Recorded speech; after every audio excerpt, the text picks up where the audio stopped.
Hey guys, this is Professor McManus, and we're going to try something new here where, because we don't get to be in a face-to-face environment, it can be a little more difficult to connect or to be able to understand certain material online because you're doing this all on your own. So we're going to try something a little different where I walk you through the PowerPoint and can give some additional comments and maybe help integrate that material a little bit more. So this is on chapter 6, which is the learning chapter. This chapter can be especially a little tricky with some of the learning models, kind of having the same format, same language, but meaning completely different things. So we'll go through that together. But before we start, this is a picture of my newest pup. His name is Charlie Brown, and actually did the foster a dog for a day. And that's how they get you, because you fostered him for a day, and then I couldn't give him back. So that's him resting on the couch, and he's very chill. He lets me take artsy pictures of him, so I just thought I would share that with you guys. All right, so first we have the different types of learning. We have the definition of learning is that it's systematic, and it's a relatively permanent change in behavior that occurs through experience.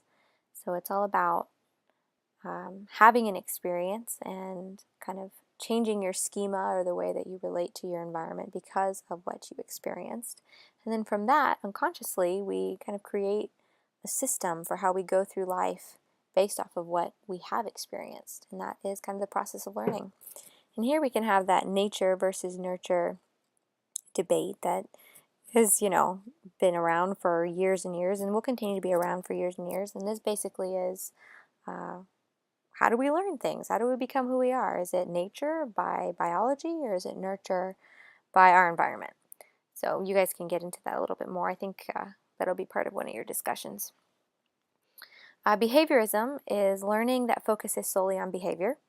Observational learning is by observing and imitating others. Associative learning is creating connections or associations between two events. And this is called conditioning, which is a process of learning associations. If you want to go ahead and click on that little Vimeo link, one of my favorite TV shows, The Office, gives a wonderful illustration of classical conditioning. So you can go ahead and pause this video and click on that if you'd like to. All right, so getting back to the material, pretty much classical conditioning comes from Ivan Pavlov, and he figured out by studying the way that dogs can be trained using an unconditioned stimulus and creating a conditioned stimulus that we can apply this concept to everything, and especially to humans. So what happens is a neutral stimulus, meaning something that has no meaning to you, which is completely neutral, so the sound of a bell, becomes associated with an innately meaningful stimulus. And innately meaningful means that it's something that you, from within, kind of need to survive, or you feel especially drawn to, and acquires capacity to elicit a similar response. So pretty much we take a stimulus that means nothing to you, a bell, and something that means something to you, food, and we get them to produce the same response. So if you have food and it's something that you particularly like, well then maybe you'll start to salivate, or you'll get a little hungry and you'll be like, okay, I want to eat a bite of that food. And you may hear a bell, and that will mean nothing to you. So if we combine that bell every time you eat the food, then your brain starts to associate that bell with eating something that you like. And eventually, after enough of that, then one day you'll hear the bell, and you'll suddenly get hungry. And that is how you know that you've been conditioned to an unconditioned stimulus. So understanding the difference between unconditioned stimulus versus conditioned stimulus can be a little complicated. Unconditioned means it's something normal and natural, and conditioned means that it's something that would be a neutral, like a bell, that you create into a stimulus. And then we have the unconditioned response versus the conditioned response. The unconditioned response is the way that you naturally respond to, let's say, food or to water. And a conditioned response is what is taught. Okay, so you responding by salivating to food is unconditioned. Nobody had to teach you to do that. That just happens naturally. But you responding by salivating when you hear the bell, that's conditioned because you had to be taught to do that. Hence, unconditioned means no prior learning. Acquisition is the initial learning of the connection between the unconditioned stimulus and the conditioned stimulus when these two are paired. So it's just like the first time you learn it. Contiguity is when these are presented very close together in time. So they just keep happening like every day or every hour. Contingency is the conditioned stimulus must not only precede, it means come before the unconditioned stimulus, closely in time, but also must serve as a reliable indicator. So that means that if you ring the bell, the food needs to come right afterwards. If you ring the bell and wait 2 hours and then give the food, it's not going to produce the same results. And pretty much what's happening is once was an arbitrary object, now is motivationally important. Right. And then we can generalize that. So what you learned by hearing the bell can be generalized to elicit the same response by maybe hearing a different sounding bell or a different high-pitched noise. You can kind of generalize that, which is pretty interesting. Discrimination is knowing to respond to certain stimuli and not to others. For instance, if you were to go shopping and you have a gift card for the bookstore, the Valencia bookstore, and you're walking into Macy's, you can discriminate that you will not be able to use your gift card for Valencia at the Macy's. Your brain just kind of knows that. You don't have to think about it. You just kind of know that because you've learned that. Extinction is weakening the conditioned stimulus when the unconditioned stimulus is absent. So if you ring the bell over and over and over again and there's no food paired, then eventually the bell isn't going to have the same effect and extinction is going to happen. Spontaneous recovery, renewal, these are all things that are in your textbook. Okay, so now we're getting into operant conditioning, which is still conditioning but totally different than classical conditioning. Operant conditioning has to do with punishment and reward. Okay, so it's defined as a form of associative learning in which the consequences of a behavior change the probability of the behavior's occurrence. So consequences, we think of consequences as something negative, but in this context it means negative or positive. So consequences could either be a reward or it could be a punishment. B.F. Skinner developed this in 1938 by kind of taking after Thorndike's law of effect. And fun fact, I am not going to be editing this video because that takes a lot of time. So if I mess up my words or I talk too fast, I think you can slow me down by making the slow motion go on your computer. Or you can pause and rewind and hear me say things again if you want to. But so if I mess up here and there, please have some grace. All right, so Thorndike's law of effect is the idea of the study of cats in puzzle boxes. It's in your chapter 6. It's a pretty good little excerpt about cats in puzzle boxes and how cats learn to get out of puzzle boxes. But pretty much his law of effect is that behaviors followed by positive outcomes will be strengthened, and behaviors followed by negative outcomes are weakened. Okay, so that's our hope. And he's saying that this is just naturally kind of true. So if you do something and something good happens because of it, you're more likely to do that again. And if you do something and something bad happens, then you're less likely to do that again. And if you keep hearing a dinging noise, I am not using classical conditioning on you as an experiment. That's my email coming in. I get a lot of those every day. Okay. Continuing with operant conditioning, we have something called shaping, which is rewarding successive increases in desired behaviors. So that means that we would slowly train the subject, or I guess for this scenario we can use like a rat. We would slowly train the rat to learn to press a certain button to get out of his cage. Okay, so if he realizes that every time he presses this button, then he can get out of his cage, then he's rewarded by food, he learns pressing the button equals food, well, and freedom. And so that behavior gets shaped into what it is that we are desiring to happen. Reinforcement refers to the stimulus or event being followed by any given behavior increases the probability of that behavior. So reinforcement pretty much just means that we are reinforcing that behavior to get it to keep happening. Right? There's two types. This is where things get a little tricky. So I will try to not confuse you more or confuse myself in the process. But positive reinforcement. Behavior is increased. Okay? Same thing with negative reinforcement. Positive, we usually associate with increases, and negative, we usually associate with decreases. But in this context, with operant conditioning and the types of reinforcement, they both apply to increasing behavior. It's just the way that we do it. So positive reinforcement is behavior increases as followed by a desirable stimulus. Okay, so behavior gets stronger, it increases, it keeps happening when it's followed by something positive. Negative reinforcement is a behavior increases, keeps going, gets stronger, as followed by a removal of something desirable. So that's where the negative part comes in, because you're removing something, but you're still increasing behavior. All right, so an example of the first one would be behavior increases as followed by a desirable stimulus. So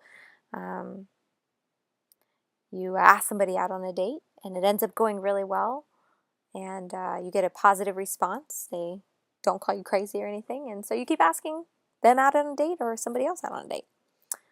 Negative would be your behavior increases as followed by the removal of something desirable. This is one our parents love to use, that your behavior of cleaning your room will increase if every time you don't clean it, they remove or take away your cell phone or car keys or whatever.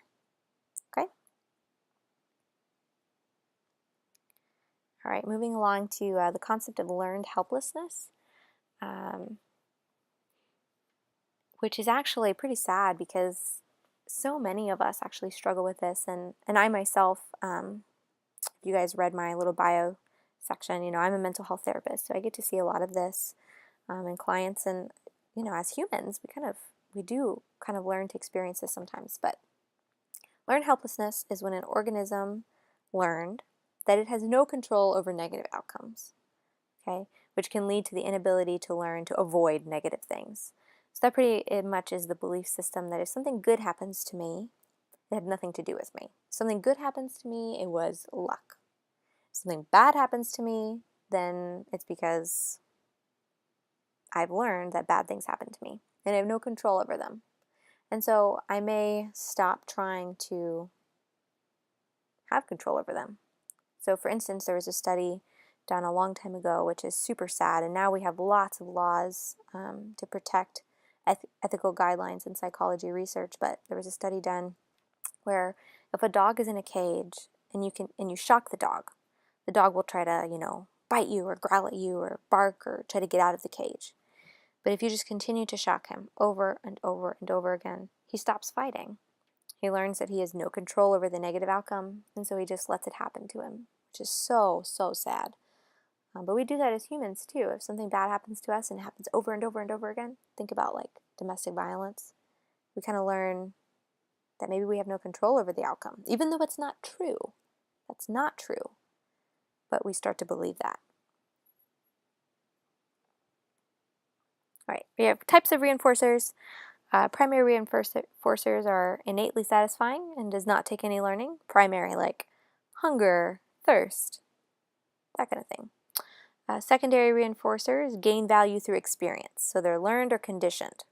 Going back to classical condition here. Okay, so getting a paycheck, making money, getting an A on a test, those things are not primary reinforcers. They're not in our biology. You were not born thinking about money and A pluses. That's something that you learn through culture and society, that is something that you should want, right?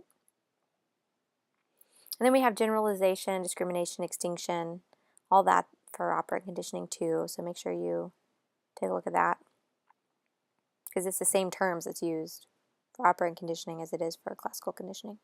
Okay. Punishment. Now this is something classical conditioning does not have. This is operant conditioning. Punishment is a consequence that decreases the likelihood of a behavior. Okay, so reinforcement increases behavior. Punishment decreases behavior. In reinforcement, okay, so in reinforcement, both positive and negative reinforcement increase behavior. In punishment, both positive and negative punishment decrease behavior.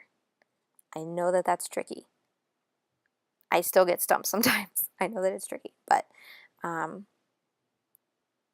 punishment, decrease. Reinforcement, increase. Okay? Positive punishment is that behavior decreases when followed by a stimulus, so adding something. Okay? So maybe, I'll get back to that, which is the opposite of negative punishment, which is behavior decreases when a stimulus is removed. Okay, so you guys can think about some examples of that. What would be an example of behavior decreasing when followed by a stimulus? You know, one of the first ones I think your book mentions is something like spanking. Okay, so behavior decreases, a bad behavior decreases when followed by spanking. Or a good behavior decreases when followed by humiliation or shame, bullying, that kind of thing. Behavior for negative punishment, behavior decreases when a stimulus is removed. So bad behavior decreases when you go in timeout because all the stimuluses are removed. You're removed from the situation, right? Okay, then we have applied behavior analysis, which is the use of operant conditioning to change human behavior. They use operant conditioning like at SeaWorld to change animal behavior, and zoos use it, but it can be used, and it is used very often, to change human behavior. It views, this is a theory that views all human behavior as being influenced by rewards or punishments. Hence, that's why it's about operant conditioning. Okay, and it is pretty effective for certain treatments. Okay, we have observational learning, which is by Albert Bandura. There's 4 main processes involved in observational learning. First is attention, tuning in to what you're learning. Retention, holding on to that, remembering it. Motor reproduction, doing it for yourself. And reinforcement, being rewarded for it. So if you're learning how to do something at a new job, let's say you just got a job at Starbucks. That's where I worked in college. So got a new job at Starbucks, and I have attention. I'm learning, I'm watching everybody, I'm listening to what it is that they're telling me to do on the bar, how to make the drinks. And then I have to retain that information. I can't just go in one ear and out the other. I actually have to retain it. And a great way to do that is by doing it myself and actually reproducing and practicing making the hot drinks, okay? And then my reinforcement may be I get a paycheck or I don't get fired, okay? And this is something that probably applies to you guys right now and me, you know, in life in general, is learning and stress. So there is good stress and there's bad stress. And when we feel out of control, we have more stress. Feeling in control of negative situations actually decreases stress levels.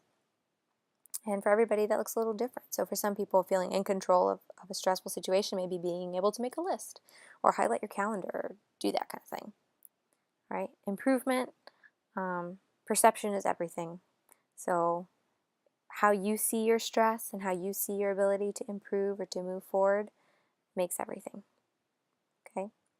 And having positive outlets will result in decreased stress, and it increases the likelihood that we will use that outlet more and more if it works. So find something that works for you. You know, I know you guys are busy and you've got learning and college and families and jobs and health and, you know, holidays. Goodness gracious, 8-week class at the end of the season. It's a lot going on. But finding time to reduce that stress, maybe it's going for a run or hanging out with friends or painting or playing guitar or I don't know, whatever floats your boat, whatever can get you out of your head for a little while and kind of give you some peace is great. All right, and that's the end of Chapter 6, Learning. Please make sure that you complete the Learn Smart for Chapter 6 if you have not, or please make sure that you stay on top of that and complete the discussions, and I will see what the feedback is from this presentation and what you guys think, and if you want me to keep using it. Alrighty? Have a great week, and if you have any questions, feel free to email me. I wish it was as easy as me having office hours and you guys could just show up or call me or whatever, but feel free to email me. I try to get back to you within 3 days, just so that you can have an answer straight away. And as an aside, if you are listening to this, then you'll know that we have been having some tech issues with McGraw-Hill and Connect and those grades sinking in. Don't worry about that. It will be fixed. You guys just worry on the learning, and I will worry about the tech side. I will worry about the grade side anyways. All right, guys. Well, have a good one.